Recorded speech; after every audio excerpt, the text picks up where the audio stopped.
खींवसर की जनता की नासमझी है और कांग्रेस और भारतीय जनता पार्टी ने मिलकर चुनाव लड़ा था। खींवसर की जनता के निर्णय को वो नासमझी कह रहे हैं। वही सही नहीं है, वही नहीं सही है, एक मैं ही सही हूँ, ये थोड़ी है लोकतंत्र में सबको। इस बार चुनाव भाजपा और कांग्रेस ने मिलकर लड़ा था नहीं नहीं, कांग्रेस का तो उनको समर्थन मिला जी। कि गोविंद सिंह जी डोटासरा, दिव्या मदेना और हरीश चौधरी जी ने आपके चुनाव जीतने में मदद की है। क्या ऐसा था? नहीं नहीं, ऐसा कुछ नहीं। वो तो अपने डोटासरा जी अपना आए ना, वो गमछा घुमाया था और वो कांग्रेस के लिए प्रत्याशी प्रचार प्रसार किया था कि खूब। हनुमान जी बेनीवाल के बिठाओ तो रुपया, खड़ा कर तो रुपया, हुआना तो रुपया। तब पैसा तो था ही नहीं। तो फिर एक ही दम, अब 24 के चुनाव में 23 के चुनाव में एक ही दम पैसे आ गए, कहाँ से आए पैसे? कोई ऐसा तो कोई, हमें तो कोई बिजनेस तो कोई लग रहा नहीं है। आप एमएलए बन तो गए, विधायक बन तो गए, लेकिन आपके ऊपर प्रेशर रहता। आप फ्री हैंड नहीं, या तो ज्योति जी मिर्धा या राजा साहब के नाम से जाने नहीं जाते नहीं हैं खींवसर नहीं नहीं साहब, नहीं नहीं वो जैसा कहते हैं वैसा ही आपको नहीं करना नहीं, पड़ता है। बिल्कुल हम तो फ्री है नहीं, हमें जनता का दबाव है ही, जनता की हमें चिंता रहती है। आरएलपी का राज था खींवसर में और अभी भाजपा का राज है। क्या बड़ा फर्क साफ नजर आता है उस राज में और इस राज में? तो परिणाम उन्होंने भुगत लिया ना आगे। बताओ, 3 सीटें थी उनकी, वो जीरो हो गई। बताओ। सर उन 3 सीटों हाँ, में दबाव में हठधर्मिता, अपने लोगों को परेशान करना, टॉर्चर करना, प्रभावित करना, आम जन को प्रभावित करना, तो ये उनका परिणाम जनता दे दिया ना हाथ में सब। सीटें थी, 3 से 0 कहाँ हो है, गई। आज कोई है ही नहीं। विधायक भी नहीं बचा एक। आज कोई है ही नहीं, बताओ तो सर विधानसभा उनके का। पीठ में छुरा उनके अपनों नहीं घोपा। उनमें नाम लिस्ट आती है तो जगदीश बिड़िया सर जी, आपका नाम आता है, उमेद राम जी बेनीवाल का नाम आता है, गर्ग साहब का नाम आता है, तो उनके लोग उनको छोड़ के जा रहे हैं। कौन रेवतराम डांगा, जिनका कोई अता नहीं पता नहीं, वो जनता की आवाज़ विधानसभा में कैसे उठाएंगे? वो तो उनका विवेक है, कुछ ही बोल देते हैं। नहीं की बात थोड़ी है, वो पढ़ते थे, मैं सरपंच बन गया, जनता ने सरपंच बनाया। मेरे पिताजी 30 साल सरपंच थे, मैं भूमिकास में का वहाँ मेंबर था, फिर मैं नमस्कार सर, स्वागत करता हूँ नमस्कार आपका सर, देवलाली नमस्कार से। सर। अब सबसे पहले तो बहुत बहुत बधाई आपको, आपने एक ऐसा टफ चुनाव जीता। क्या मानते, टफ था वो? चुनाव तो टप्पी होते हैं, सारे चुनाव और टप्पी होते हैं, मैंने विशेष कर क्यूंसर का तो एक बिल्कुल। हॉट सीट थी, पूरी राजस्थान की नज़रें थी कि क्यूंसर का उपचुनाव। तो जनता का आशीर्वाद था, और इस बार लोगों ने, सब लोगों ने, 36 को हमने मदद की मिलके। साहब राष्ट्रीय लोकतांत्रिक पार्टी लगातार खींवसर से चुनाव जीतती रही है, उनका एक लंबा वो कहें राज रहा है, और फिर अभी आप चुनाव जीते वहाँ से। क्या बड़ा फर्क नज़र आ रहा है उनके कार्यकाल में और अभी आपका कार्यकाल जो शुरू हुआ, क्या फर्क नज़र आना शुरू हो चुका? उनकी जो हठधर्मिता, जो उनका एक रवैया, तो पिछले 5-4 साल से वो जो उनका रवैया अलग से, जब 2008 में तो उन बीजेपी का टिकट था, बिल्कुल। फिर 13 में वो निर्दलीय जरूर जीते थे, सब लोग साथ थे। 36 कौम का उन्होंने वोट मिला, निर्दलीय था लेकिन 36 कौम का समर्थन मिला, तब वो 13 में फिर चुने गए 24,000 से। और फिर 18 में पार्टी बनाई, फिर भी वो जीते। लोगों का मजबूती के साथ उनका उनका समर्थन था। फिर ये बाद में पिछले 5-4 साल में कई कई ऐसी जातिवाद, ऐसे बोलना, मनगढ़ंत बोलना, गलत उपयोग करना, साधारण व्यक्तियों की अनदेखी करना, ये ऐसी भावना से जनता है जनाधार, जब जनता ठान लेती है तब परिणाम जो कुछ ही है लोकतंत्र में जनता के हाथ में। साहब भारतीय जनता पार्टी ने आपको दूसरी बार मौका दिया, और आप शायद मेरे हिसाब से पहले प्रत्याशी हैं जिसको भारतीय जनता पार्टी ने दूसरी बार मौका दिया। आपने चुनाव जीता, और आपने एक चीज़ मैंने कॉमन देखी, मैंने कई आपकी वीडियो देखी, उसमें एक चीज़ कॉमन थी। किसी ने भी आपसे पूछा कि ये चुनाव किसने जीता और कैसे जीता, तो आपने अधिकतर ये कहा कि चुनाव खींवसर की जनता ने जीता है, ये और खींवसर की जनता की बदौलत ये चुनाव खींवसर के लोगों ने ही जीता है। ये कहने की बात नहीं है, ये धरातल पर ओरिजिनल है। बिल्कुल। ये आम जन की आवाज़ थी, आम जन चुनाव लड़ रही थी। ये मैं तो एक प्रतिनिधि के रूप में जरूर था, प्रत्याशी नाम मेरा था, लेकिन आम जन का टिकट था। सब लोग प्रत्याशी थे, और वही मतदाता थे, और वही प्रत्याशी थे। तो जनता का टिकट था, ये आम जन का टिकट था। इस बार जरूर क्यूंसर में परिवर्तन जनता चाहती है।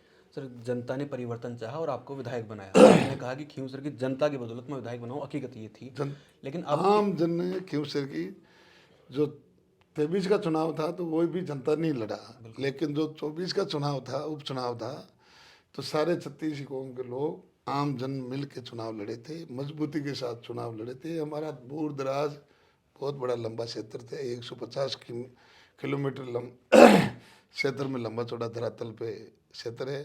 हनुमान जी बेनीवाल आपके विपक्षी हैं जो चुनाव हारा, उनकी पत्नी चुनाव हारा, उनका ये कहना चुनाव के बाद में कि खींवसर की जनता की नासमझी है और कांग्रेस और भारतीय जनता पार्टी ने मिलकर चुनाव लड़ा था, खींवसर की जनता के निर्णय को वो नासमझी कह रहे हैं, इस बारे में क्या कहना चाहेंगे?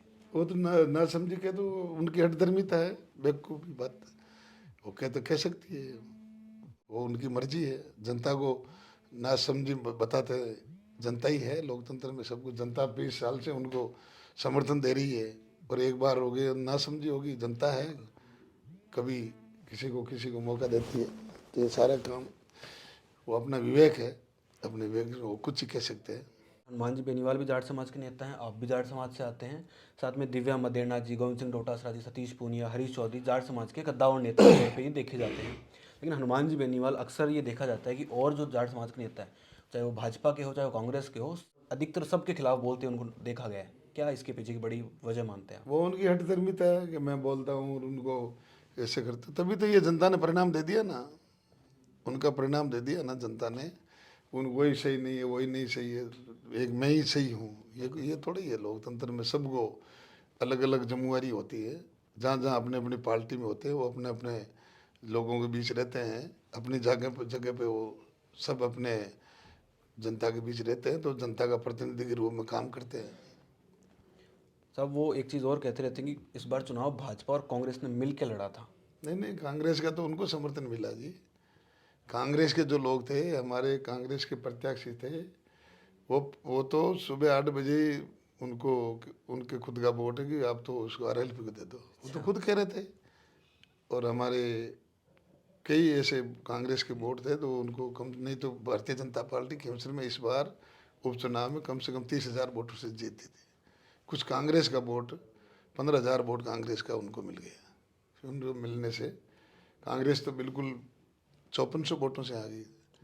तो ये उनका फायदा हुआ।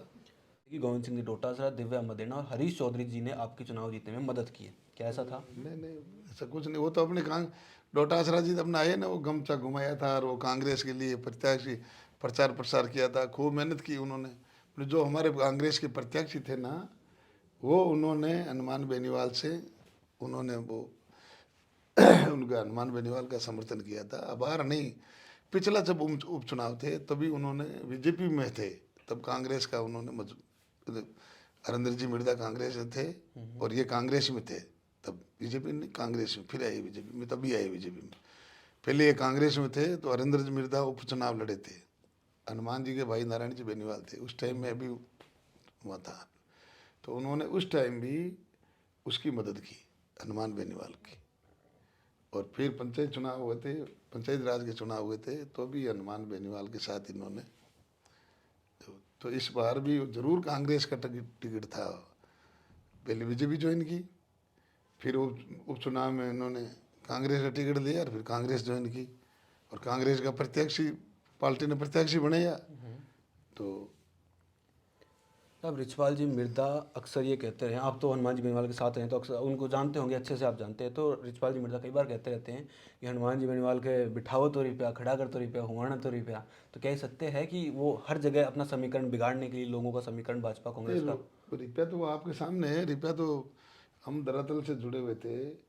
हम, हमारे हनुमान जी के पिताजी स्वर्गीय रामदेव जी चौधरी थे, 2 बार चुनाव वो विधायक थे, 2 बार हारे थे। तो हम, हमारी फैमिली, हमारे पिता 30 साल सरपंच थे उस टाइम, तो इनके साथ थे।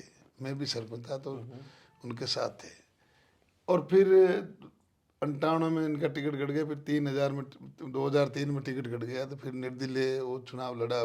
फिर वो इनेलो चश्मा से, तो फिर हम सारे लोग मिल के अपना तेल खर्चा करके, चंदा करके चुनाव लड़े थे। फिर 8 में वही कंडीशन, भारतीय जनता पार्टी ने उम्मीदवार बनाया। तो सारे लोग, वहाँ क्षेत्र के लोगों ने मजबूती के साथ सहयोग करके अपने गाड़ी वाहनों से तेल करके इनको चुनाव लड़े। फिर 13 में निर्दलीय। ये कायरा सारा ही हम लोग वहाँ के धरातल पे जो लोग ये सब मजबूती के साथ इनको कंधे से कंधा मिला के किया था। पैसा तो था ही नहीं। तो फिर एक ही दम, अब 24 के चुनाव में, 23 के चुनाव में एक ही दम पैसे आ गए। कहाँ से आए पैसे? कोई ऐसा तो कोई, हमें तो कोई बिजनेस तो कोई लग रहा नहीं है। अब वो कह रहे हैं कि उनके पास इतने पैसे वो ले रहे हैं, दे रहे, तो वो तो उनकी वो जाने, वो उनके बारे में मैं इतना नहीं कहूँगा। पर पैसा तो थे नहीं, वो तो हमारे हम हमारे खेती के जो पैसे थे, हम तेल तेल से जो घर का तेल बाढ़ के, मैं नहीं, हमारे जैसे कई हजारों 100 कार्यकर्ता थे, जो उन्होंने सब ने मिल के इनका हनुमान जी का सहयोग किया। और उन्होंने 8, 13, 18 फिर पार्टी बनी, रैली, सारे लोगों का समर्थन था, सहयोग था। अपनी गाड़ी घोड़ों से वो सहयोग करके एक पार्टी को एक पौधा के रूप में सिंचा। फिर इनको ये अपनी ऐसी जो उनका जो रवैया जो अलग टाइप हो गया, तो फिर जनता है। साहब, हनुमान जी बेनीवाल और आरएलपी के कार्यकर्ता अक्सर कहते रहते हैं कि आप एमएलए बन तो गए, विधायक बन तो गए, लेकिन आपके ऊपर प्रेशर रहता, आप फ्री हैंड नहीं, या तो ज्योति जी मिर्धा या राजा साहब के नाम से जाने नहीं लगते नहीं हैं, खींवसर नहीं नहीं साहब, नहीं नहीं वो जैसा कहते हैं वैसा ही आपको नहीं करना नहीं पड़ता है। बिल्कुल, हम तो फ्री हैंड है। हमें जनता का दबाव चाहिए, जनता की हमें चिंता रहती है। हमारे दूर दराज क्षेत्र में पानी की परेशानी, कई ढाणियों में अभी विद्युतीकरण नहीं हुआ, और हमारा माइनिंग क्षेत्र है, वहाँ लीजिए हमारे किसानों को छोटी लीजिए मिले। ये हमारा धरातल पे हमारे किसानों का हित कैसे हो, वो तो चिंता हमें ही। बाकी हमारे ज्योति जी मिर्धा का हमें सहयोग था, टिकट दिलवाया, चुनाव में मजबूती के साथ कंधे से कंधा मिलाकर रात और दिन समर्थन किया, और मजबूती के साथ भारतीय जनता पार्टी को जिताया और मेरा सहयोग किया। राजा साहब जो हमारे चिकित्सा मंत्री गजेंद्र सिंह जी, और उनके पुत्र कंवर साहब भाई धनंजय सिंह जी, धनंजय सिंह जी। तो उन्होंने मजबूती के साथ कंधा से कंधा मिलाकर भारतीय जनता पार्टी को जिताने का काम किया। सर, आरएलपी का राज था खींवसर में और अभी भाजपा का राज है, क्या बड़ा फर्क साफ नजर आता है उस राज में और इस राज में? ये राज तो राज ही होता है, काम होगा, विकास होगा। क्षेत्र में जब पानी की समस्या है, इतने दिन जहाँ जहाँ ढाणियों में देखो आप, कहीं ट्यूबवेलें खुदी तो पड़ी है, खराब हो गई। कोई किसी को ठेकेदार चला रहा है, तो ठेकेदार समय पे आ नहीं रहा है, उनको ठीक कर नहीं रहा है।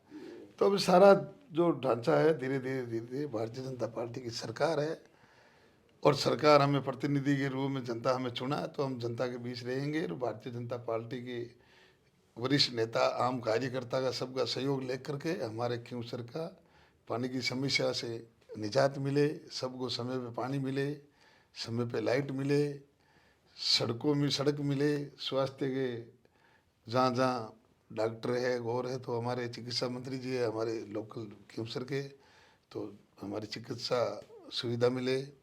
शिक्षा के क्षेत्र में जहाँ स्टाफ की कमी है, कई स्कूलें कर्मोन्नत होनी है, दूर दराज ढाणियों में कोई पिछले 20 साल से जो प्राथमिक शाला वो प्राथमिक है, कोई उच्च प्राथमिक है तो उच्च प्राथमिक है, उनको ही हम कर्मोन्नत करवाने का काम करेंगे। ज्योति जी मिर्धा जी से मिला था, उनसे मेरी बातचीत चल रही थी, वो एक बात अक्सर वो कह रही थी कि खींवसर में हनुमान जी बेनीवाल दबाव की राजनीति करते हैं, उनके खिलाफ जो बोलना चाहता है उनको वो केस मुकदमे लगवा के शांत करना चाहते हैं। वो ऐसे करता तो उनका परिणाम उन्होंने भुगत लिया ना आगे।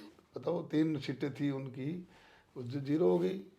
बताओ। सर, उन 3 सीटों हाँ, में दबाव में हठधर्मिता, अपने लोगों को परेशान करना, टॉर्चर करना, प्रभावित करना, आम जन को प्रभावित करना, तो ये उनका परिणाम जनता दे दिया ना हाथ में सब।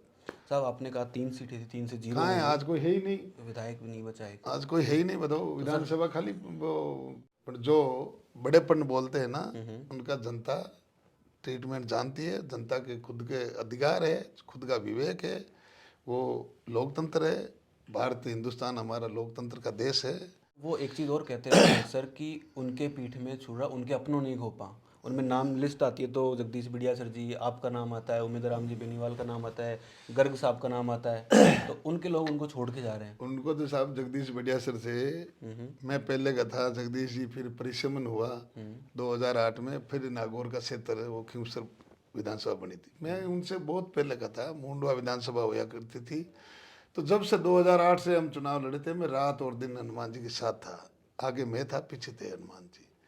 तो जो ये जगदीश बढ़िया सर के परिवार है, इनके चाचा जी वो गेवड़ जी, बहुत मजबूत उस थली बेल्ट में सारे लोगों ने, थली के क्षेत्र के सभी 36 गांव के लोगों ने मजबूती के साथ समर्थन दिया, सहयोग किया। विशेषकर जगदीश बढ़िया सर के परिवार ने वहाँ 55-57 हज़ार आदमियों का आयोजन करते थे। वो चुनाव के अंदर बहुत मजबूती के साथ, कम से कम आपके घर से वो पैसे लगा करके हनुमान जी का सहयोग किया था। छुरा घोंपने का काम तो वो करते थे, जो वो पैसे लेते हैं वो करते हैं, फिर वोट नहीं देते। इन्होंने मजबूती के साथ समर्थन दिया।